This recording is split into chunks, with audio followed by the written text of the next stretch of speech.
Happy Halloween, everybody. It seems my list of videos are most popular, so why not do another? In the spirit of Halloween, here are my top 20 horror movies. As before, I'm going to do one movie per franchise, so here we go. Number 20, M. Sadly, this movie has become forgotten over the years, but it is a masterpiece by Austrian filmmaker Fritz Lang. A slow movie from the 30s full of shadows and ambience about a child killer and the hunt for him. Peter Lorre gives one of his best performances at the killer Hans. There is an urban legend that this is based on an actual German serial killer. Whether or not that is true, I don't know, but this movie is still fantastic. I remember Laurie whistling something as he was hunting for his victims, and that was incredibly unsettling. A great little addition just to push the movie over the edge and make it that much creepier. Also, check out some of Laurie's other horror movies, such as The Raven or The Beast with Five Fingers. I love Peter Lorre as a great character and genre actor. Um, great forgotten movie, M. Go give it a look. Number 19, King Kong, the eighth wonder of the world.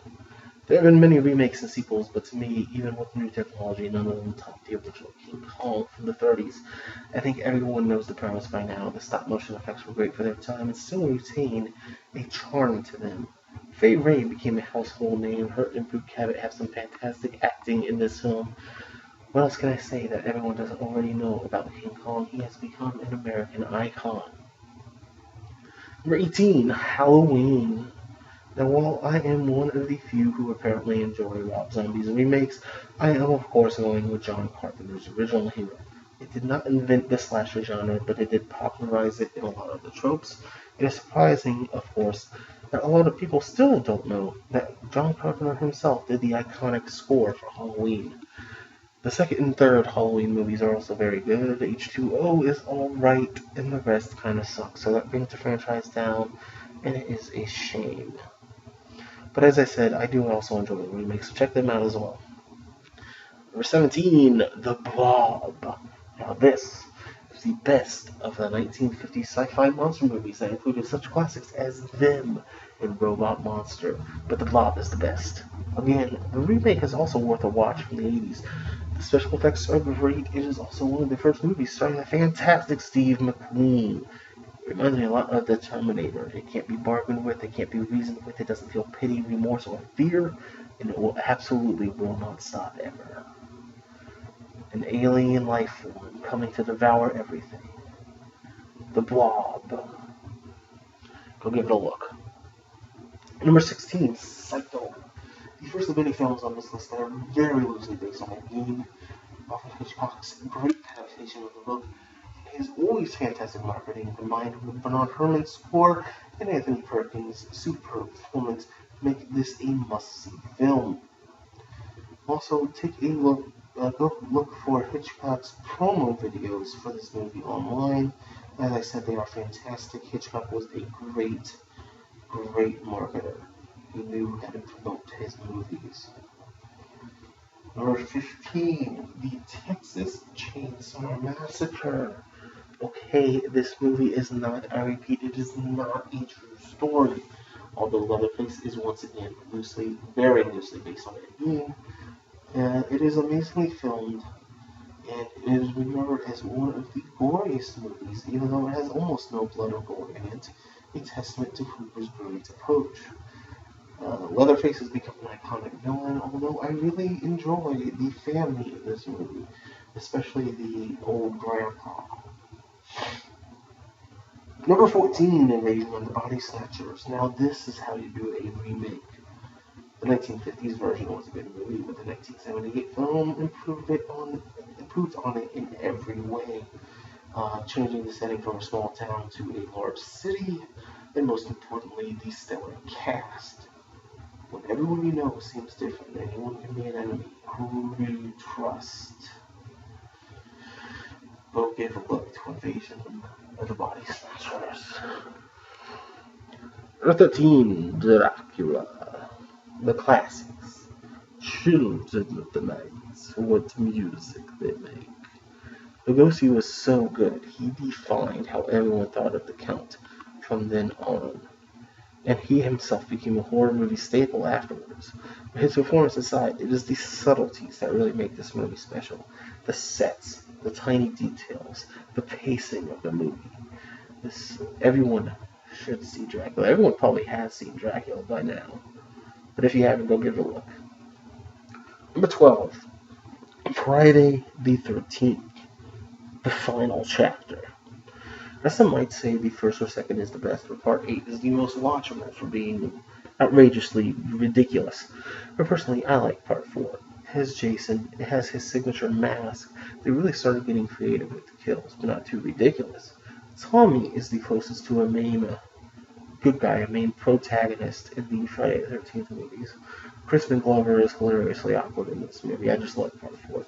Although part 7 is also a close second for me as well. But we're doing one per franchise, so this is the entry for the Friday series. Number 11, the horror of Dracula. Lugosi may be the iconic Dracula, but Christopher Lee is perfection. He has a mad quality about him without being over the top about it, at least not in the first movie. This movie has some beautiful colors, great visuals, and is the start of the Hammer horror movies. It also stars Peter Cushing. Cushing and Lee starred in almost all of the horror Hammer movies, I believe, mostly together. Peter Cushing stars as Van Helsing, did a great performance. Surprisingly, a lot of people still forget about the Hammer movies, but I think they are definitely worth a watch. Go give it a look.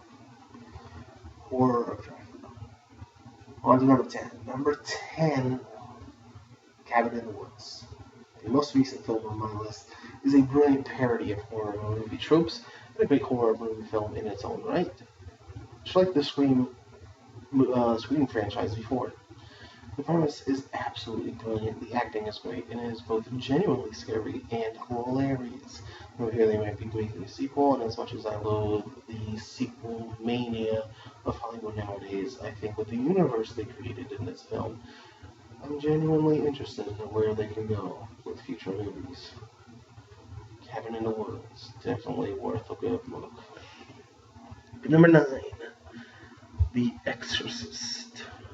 What can I say about The Exorcist? The whole movie is superb build to the final act. Not many people remember the first half, but it is full of great moments of tension and plot building. From Father Merrin's excavation to Father Karras taking care of his dying mother and Regan's doctor visits. Without all of that, the third act would not nearly be as intense as it was. A superb movie with great visuals. Number 8, Poltergeist. A great collaboration between Tobe Hooper and Steven Spielberg, full of great moments. The meat sliding on the counter was one of my favorites. The face peeling scene is great, and of course everyone remembers the clown. It is surprising to me when people talk about scary movies how often this one is overlooked.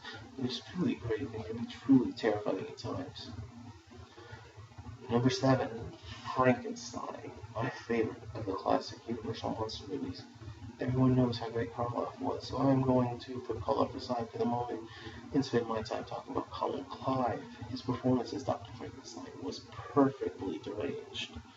His eyes were crazed. He had a mania about him, and you can tell that this was a genius man just being pushed over the edge into madness.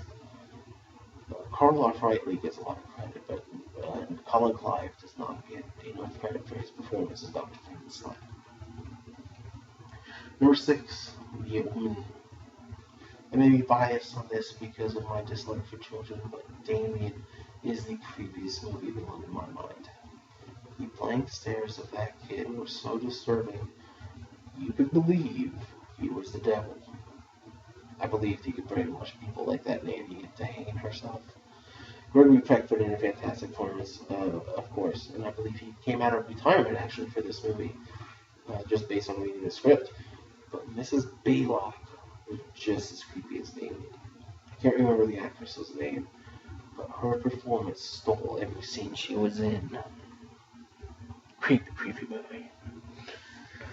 Number 5, Nightmare on Elm Street 3, The Dream Warriors. This was a tough toss-up for me between The Dream Warriors and A New Nightmare. I love both of them. But I gave the ever so slight edge to Dream Warriors because this is where they started getting creative with the kills. I love the Marionette one. And Freddy's personality really hits its peak with this movie. I would be remiss if I didn't mention Nancy, the yin to Frenzy the yang. And they finally came up with the idea of controlling your own dreams and controlling yourself in your dream to be whatever you want to fight Freddy.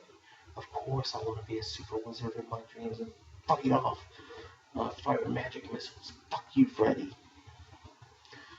Number 4, Aliens. Now, this is a bit more actiony than the claustrophobic thriller of the original, but there was plenty of horror in it. And I really Cameron built on the base of the first movie with terrific results.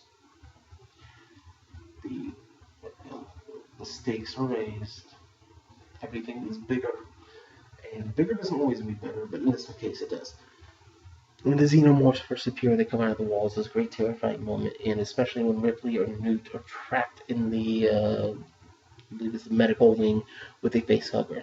That is a great terrifying moment as well. Number 3, Silence of the Lambs. Another loosely game-based movie, this time Buffalo Bill taking the part of the game, with possibly the best villain ever, and Hannibal Lecter, also very loosely based on with the cannibalism, also loosely based on Ted Bundy. Not many people know Ted Bundy actually did consult with the police while he was incarcerated, helping the police catch, or trying to catch other serial killers.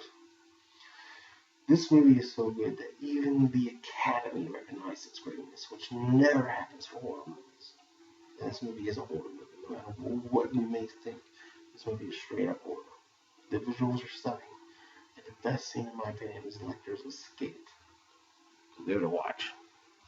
Number 2, John Carpenter's The Thing. Best remake ever. The Antarctic setting is a great atmosphere for a horror movie. Kurt Russell leads a great cast, and you never know who may or may not be the Thing. Special effects by Rob Bottin are superb, and there is actually some uncredited work by Stan Winston as well. This is why we need to go back to practical effects. If they had used CGI, this movie would not have been nearly as terrifying or nearly as good as it was. It just wouldn't have worked. And what a fantastic ending. You just will not get away with that ending nowadays in Hollywood.